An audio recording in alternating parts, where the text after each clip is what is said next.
कोटि कोटि सम्पदाको आचर वीरहरू गरगतले सुचन्द्र र अचल ज्ञान भूमि शान्ति भूमि तारै पहाडी हिमाल अखण्ड यो प्यारो हाम्रो मातृभूमि नै। हाम्रा यस देशमा गर्नुभएका शहीदहरूप्रति सम्मान र आदर गर्दै हामी एक मौन धारण पनि गर्नेछौँ र उक्त कार्यक्रममा फेरि पनि सहभागी बनिदिनुको लागि म हार्दिक अनुरोध गर्न चाहन्छु। समय हेर्नको लागि हाम्रो विदेशमान सरलाई म अनुरोध गर्न चाहन्छु। समय सुरु।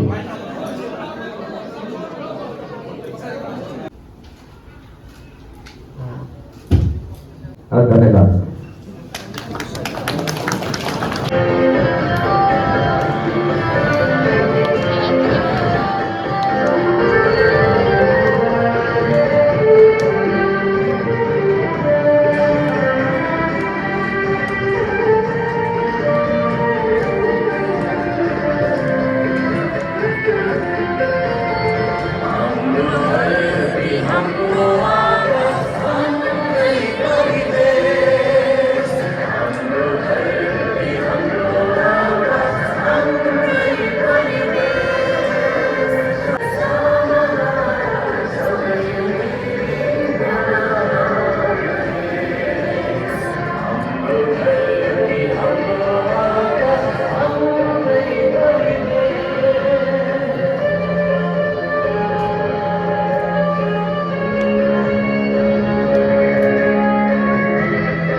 हाम्रा श्रम संस्कृति पार्टीका श्रद्धेय अध्यक्ष तथा श्रम पिता हर्क साङपाङज्यूद्वारा त्यही टी सर्ट अनि हर्कबहादुरको पुस्तक र हाम्रो सदस्यता पत्र चाहिँ हस्तान्तरण अर्थात् प्रदान गर्ने कार्यक्रम रहेको छ। हर्कबहादुर पुस्तक र सदस्यता कार्ड चाहिँ दिनका लागि म हाम्रा श्रद्धेय अध्यक्षज्यूलाई र दिइदिनुहुनका लागि चाहिँ हाम्रा आजैदेखि हाम्रा श्रम संस्कृति पार्टीमा अब आधिकारिक रूपमै उहाँ चाहिँ अब हामी एक भएका छौँ भन्ने कामनाको साथ कार्ड चाहिँ हस्तान्तरण गरिदिनु र दिइदिनुहुनका लागि म हाम्रा पूर्व पर्यटन मन्त्री तथा नागरिक उड्डयन मन्त्री सुजन किराँतीज्यूलाई म हार्दिक अनुरोध गर्न चाहन्छु। सबैजनाले ताली बजाइदिनुहोस् है सबैजनालाई। र र अब भने हामी विचारले सिद्धान्तले कर्मले हरेक कुराले हामी त्यो भएका छौँ भन्ने हाम्रो यो सन्देश हो। सबैजनाले ताली बजाइदिन्छ एकचोटि। सबैजनाले हातमा बजाइन्छ, ताली बजाइदिन्छ।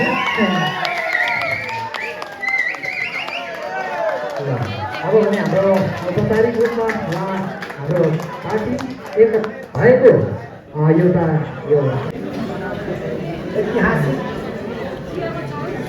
पार्टी एकता कार्यक्रमका अध्यक्ष महोदय गाली गर्दैमा देश बन्दैन भनेर अझै हामीले चिप्काइसकेका छौँ। हामी आज ऐतिहासिक घडीमा छौँ र हाम्रो एकताको यो ऐतिहासिक घडीमा तपाईँहरूलाई म भन्न चाहन्छु कि हाम्रो एकता किन, कसरी हामी एकता भयौँ, हाम्रै बिचमा एकता हुनुपर्छ भनेर सम्पूर्ण जनताहरूले हामीलाई दबाब दिनुभयो। जनताको चाहना अनुसार आज यो एकताको यो समारोहमा हामी उपस्थित भएका छौँ। ढुङ्गा घर माटो, माटो घर ढुङ्गा, 3 करोड नेपाली जनता अब यो नेपालको माटो, नेपालको बाटोमा हामी हिँड्नै पर्छ। अब हामी त्यतिकै एकता भएका छैनौँ। जनता मान्छे समाज सहितको देश हुन्छ। त्यो समाजको संस्कृति हुन्छ, मूल्य हुन्छ, मान्यता हुन्छ, सोच हुन्छ, पुष्पाको आवश्यकता हुन्छ। तर जनतालाई गएर जे गरिराख्नु भएको छ यसमा हाम्रो आपत्ति छ। खारेज योग्य छ तपाईँको कार्यक्रम र हामी सधैँ सडकबाट पनि संसदबाट पनि प्रतिवाद गर्नेछौँ, प्रश्न गर्नेछौँ।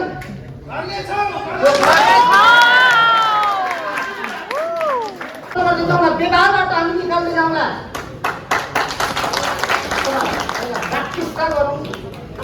त्यही कुरा यो कसै ढुङ्गामा उभिएर गर्वका साथ भन्छु कि हामी विजयको गजुर हामी चालेर यो देशमा सार्नेछौँ।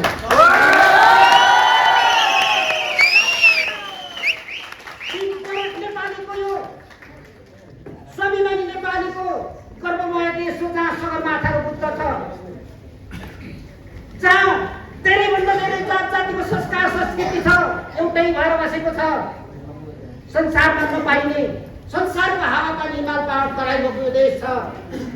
कुनै पनि जातिले कुनै पनि जातिलाई दमन गरेर भाग्नु परेको कथा छैन। बरु नेताहरूले कहिले धर्मको कुरा उचालेर, कहिले जातको कुरा उचालेर मान्छेहरूलाई भड्काउनु खोज्छ। हामीबाट त्यो हुने छैन।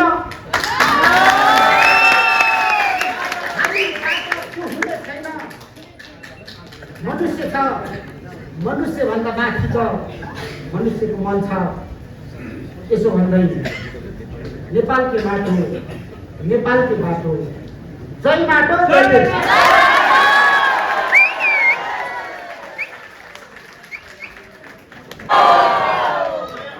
धन्यवाद छ। आफ्नो भनाइ राखिनको लागि म हार्दिक अनुरोध गर्न चाहन्छु।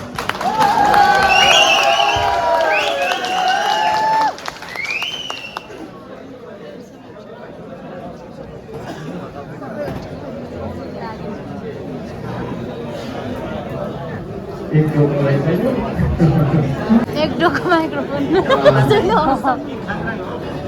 सबैलाई हार्दिक नमस्कार।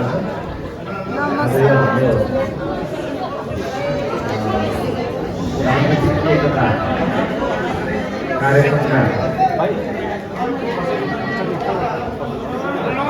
वार्ता सबैको भूमिका अध्यक्ष यो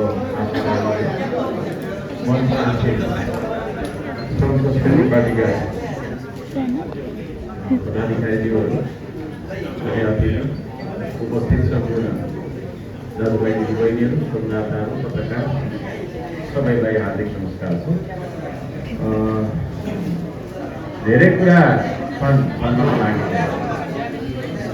नबोलिदिनु होला।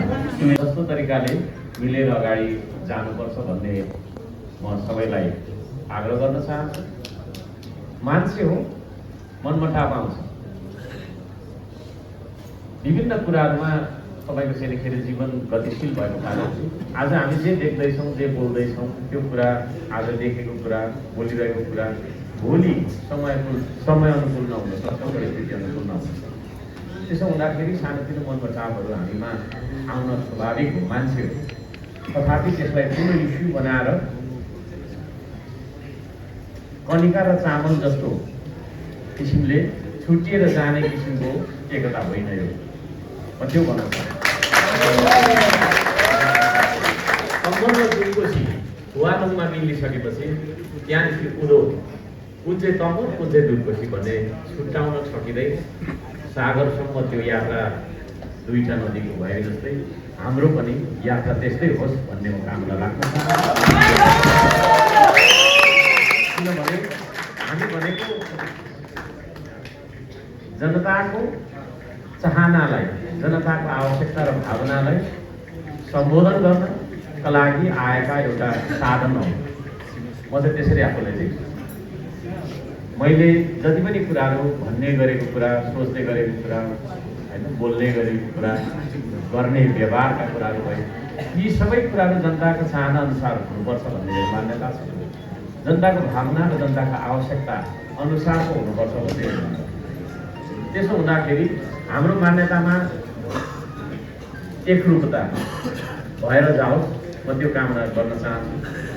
म एउटा कुरा सोच्छु, उहाँहरू अर्को कुरा सोच्ने भन्दा पनि हाम्रो यो श्रमदानको टी सर्ट मैले उहाँलाई अघि दिएको छु, त्यसको अघिल्तिर लेखिएको छ, देश सोच्न सक्नु म देश बोल्न सक्छु, देशकै कर्म गर्न सक्नु देशकै निम्ति मर्न सक्छु। त्यो हाम्रो साझा सोचाइ हुनुपर्छ भन्ने म आग्रह गर्न चाहन्छु। उहाँको टिमबाट आउँदै गर्नुहुने सम्पूर्णलाई हार्दिक स्वागत छ। हामी अब एकले अर्कालाई तपाईँको सेनेखेरी हरेक किसिमले एकले अर्कालाई चाहिँ स्वीकारेर एकले अर्कालाई चाहिँ समर्थन गरेर हामी अगाडि बढ्यौँ र त्यो तरिकाको हाम्रो एकता भएको कुरा म जानकारी गराउन चाहन्छु। धेरैले शङ्का लागिरहेको होला, अब 2-3 दिनको लागि हो, 6 महिना पछाडि फेरि त्यही हो है। उहाँ कता तपाईँको चाहिँ होइन मार्क्सवाद र माओवाद पढेर कता के हो भन्ने पनि लागिरहेको कतिलाई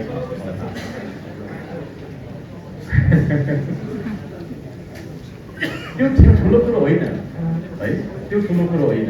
यो देशका लागि हामीले काम गर्छौँ कि गर्दैनौँ भन्ने कुरा। यो देशको भारी सँगै मिलेर उचाल्छौँ कि उचाल्दैनौँ, बोक्छौँ कि बोक्दैनौँ। गरिब मान्छे अन्याय गर्छ भने चाहे त्यो राज्यले गरेको होस् या कुनै ठुलो ठालुले गरेको होस् या सामन्त जो कहिले गरेको होस्, रिसाउँछ अथवा विरोध गर्ने छ। एक्लै भए पनि सत्यको सामु उभिनुपर्छ, सत्यसँग उभिनुपर्छ, असत्यको बाटोमा हिँड्नु हुँदैन भन्ने दर्शन हो। अर्को दिनको 10,000 15,000 गाली खाएरै पनि सेतोलाई सेतै भन्नुपर्छ, कालोलाई कालै भन्नुपर्छ भन्ने चाहना र 15 दिन लगाएर टोलीलाई पठाएर त्यो ठाउँ खोजेर त्यहाँ पुल थाप्न जाने बात हो।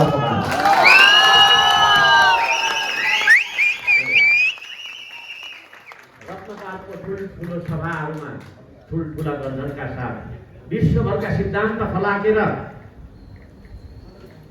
राजनीति गर्ने बात होइन। अर्को बात ढुङ्गा बोकेर पाखामा बिरुवा रोपेर आफ्ना सानोतिनो आवश्यकताहरू हामी आफैले परिपूर्ति गर्नुपर्छ भन्ने जागरण हो। अर्को बात त्यसो भएको कारणले गर्दाखेरि म सबैजनालाई भन्न चाहन्छु, यो हर्कबाद भनेको के हो भनेर अब यसको बारेमा बोलिरहने भने बेलुकासम्म सकिँदैन, नबनाउँदैन है। आफ्नो देश आफै बनाउनुपर्छ भन्ने चेतना हो। यो सपनाबाट सुरु हुन्छ, सङ्कल्प सङ्घर्ष हुँदै सफलतासम्मको यात्रालाई भन्छ हर्कबाद। यदि सफलता प्राप्त गर्दैन भने त्यो हर्कबाद होइन। सपना देख्नु मात्रै हर्कबाद होइन, सपना देख्नुलाई मात्रै हर्कबाद भन्दैनौँ। सपना देखिसकेपछि त्यो सपनालाई पुरा गर्न सक्ने अठोट, त्यो कमिटमेन्ट, त्यो तपाईँको सङ्कल्प र त्यो सङ्कल्प अनुसारको सङ्घर्ष र त्यो सङ्घर्षपछि प्राप्त भएको सफलता र त्यो सफलता सहितको बाद हो हर्कबाद। म यहाँ सबैजनालाई हामी गफ गरेर आएको मान्छे होइनौँ, गफ गरेर आएको मान्छे होइनौँ, काम गरेर आएको मान्छे हौँ। यति नै खेर पनि दार्चुलामा लगभग 50 जना श्रमदाता, पूर्वको श्रमदाता दार्चुलाको गुम्बिङमा अहिले झोलुके पुल थाप्नका लागि कठोर श्रम गरिराख्नु भएको छ। महाकाली नदीबाट बालुवा बोकिराख्नु भएको छ। त्यो हो हर्कबाद। उहाँहरूको सम्मानको लागि जोरदार ताली बजाइदिनको लागि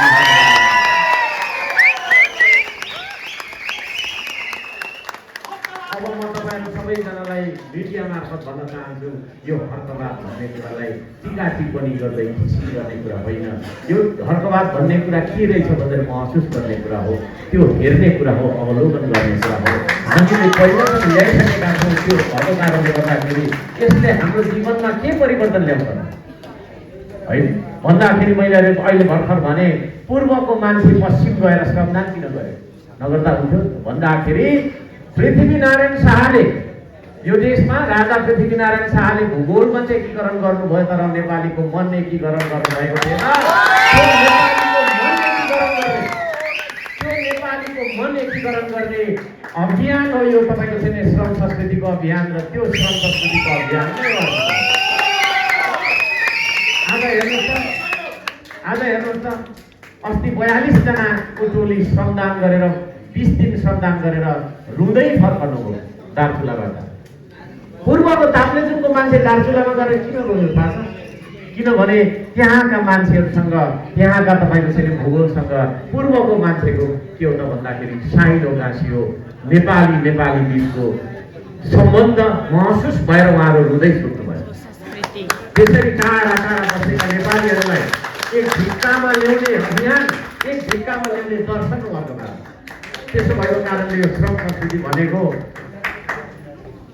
चुनाव लड्ने अनि एक ठान तपाईँको चाहिँ के अरे होइन चुनाव जित्ने अनि सत्तामा पुग्ने चिज मात्रै होइन। यो भनेको हाम्रो जीवनलाई, हाम्रो अन्तस्करणलाई शुद्ध बनाउने, मैले बारम्बार भन्दै गरेको छु, मान्छे बन्ने अभियान हो यो। पहिलो हामी मान्छे हो, त्यस पछाडि कुनै दलमा लागेको होला, कोही जातिको कुरा होला, कुनै धर्मको कुरा होला, तर हामी सबैभन्दा पहिला के हो? मान्छे हो। त्यसो भएको कारणले एउटा मान्छेलाई पूर्ण रूपमा भावनात्मक हिसाबबाट, आध्यात्मिक हिसाबबाट, सामाजिक हिसाबबाट, सांस्कृतिक हिसाबबाट, इभन राजनीतिक हिसाबबाट उसलाई चाहिँ एउटा सचेत र सक्रिय मान्छे, पूर्ण मान्छे बनाउने अभियान पनि भएको कुरा म जानकारी गराउन चाहन्छु। यसको आयाम बहुआयामी अभियान चलिरहेको छ। त्यो अभियानको नाम नै हो श्रम संस्कृति, जसलाई हामीले राजनीति पनि नगरी नहुने भएको कारणले, किनभने देशको नीति निर्णयमा हाम्रो विचार, हाम्रो यो संस्कृति नपुगिकन परिवर्तन संस्थागत हुन सक्दैन भन्ने बुझाएका कारणले हामीले चाहिँ यसलाई पार्टीको रूपमा पनि अभ्यास गरिरहेका छौँ। र त्यस क्रममा हाम्रो सुदन किराँतीज्यूको समूहसँग हाम्रो भेट भएको छ। We feel stronger, we feel better है।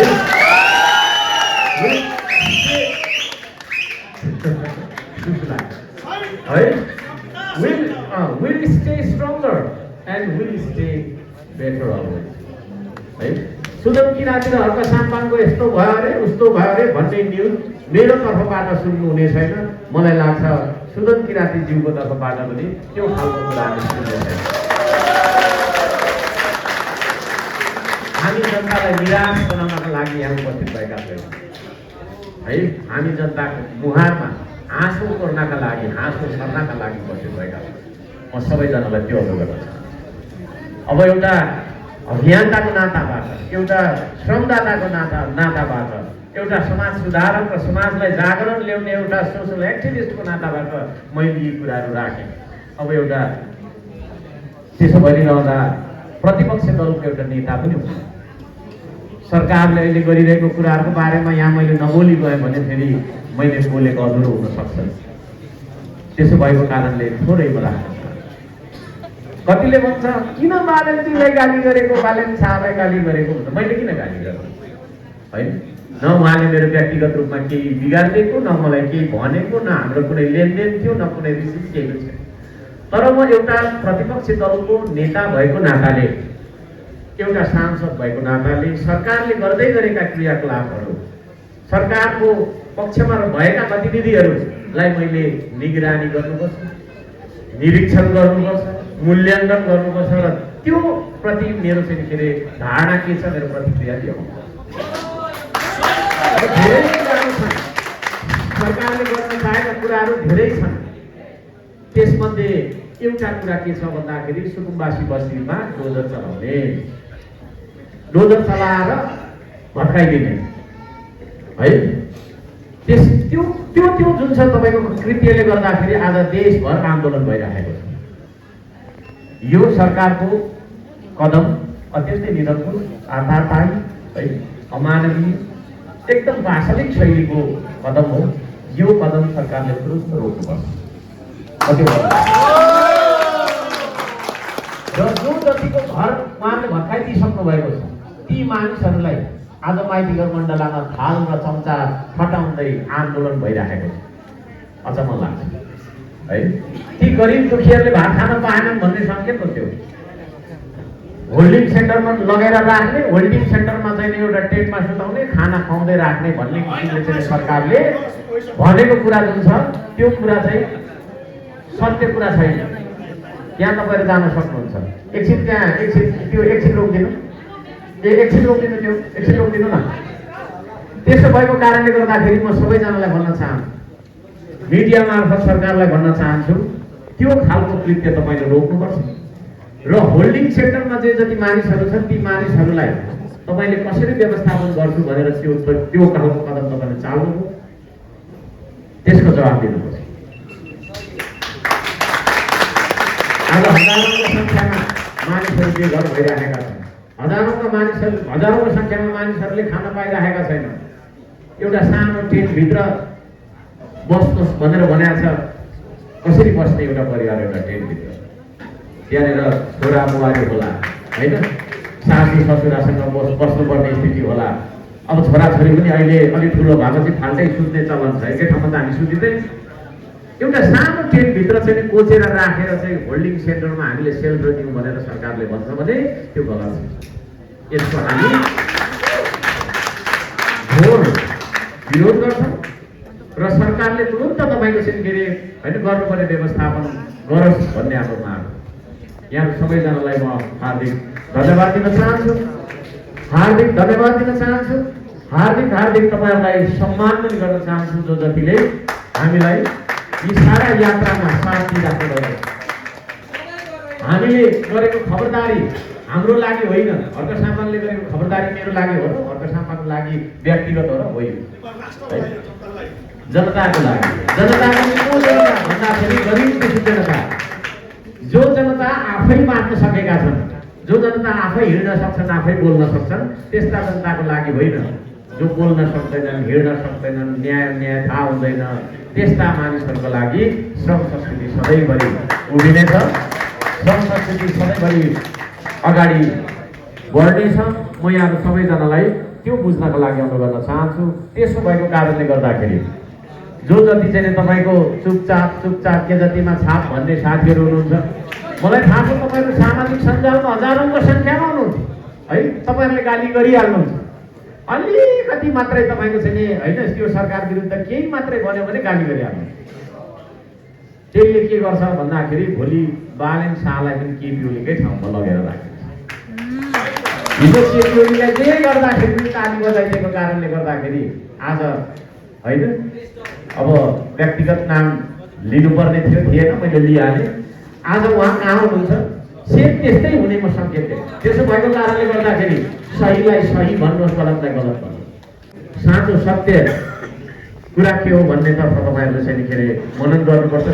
अब सुदन किराँतीज्यू श्रम संस्कृति पार्टीको अगुवा श्रमदाताको रूपमा आउनुभएको छ।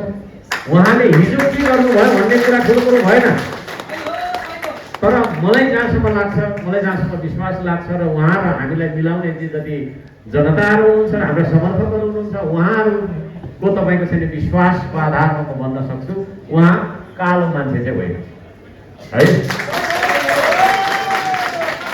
उहाँ कालो मान्छे नभएको कारणले गर्दाखेरि होइन, तर पार्टीको बाध्यता हुन्छ क्या। अब पार्टीमा नेतृत्वले संसदीय दलको नेता। अब उपरान्त हामी श्रमदाता भएर यो देशका लागि ढुङ्गा बोक्नेछौँ, पसिना बगाउनेछौँ। यो देशको ढुङ्गा मात्रै होइन, श्रम संस्कृति पार्टीले यो देशको गरिबको मुद्दा पनि बोक्नेछ। ढुङ्गा मात्रै बोकेर देश बन्दैन, गरिबको मुद्दा पनि बोक्नुपर्छ, न्यायको मुद्दा पनि बोक्नुपर्छ, राष्ट्रिय स्वाधीनताको मुद्दा पनि बोक्नुपर्छ। त्यो मुद्दा बोक्नका लागि हामी अब तयार भएको कुरा म यहाँलाई जानकारी गराउँछु। यहाँ सबैजनालाई उपस्थितिका लागि हार्दिक धन्यवाद दिन चाहन्छु। अब यति राम्रो विचार बोकेको पार्टी, यो पार्टी पक्कै पनि मेरो मात्रै पार्टी, सुदन किराँतीको मात्रै पार्टी, हाम्रा पदाधिकारीहरूको मात्रै पार्टी होइन, यो पार्टी तपाईँको पनि पार्टी हो। त्यसो भएको कारणले गर्दाखेरि यो ढुङ्गा बोक्ने पार्टीको सदस्यता लिन चाहनुहुन्छ भने, श्रमदाता बन्न चाहनुहुन्छ भने होइन, यो देशमा पसिना बगाएर यो देशको भविष्य हामीले चाहिँ नि फुलाउन सक्छौँ भन्ने विश्वास राख्नु।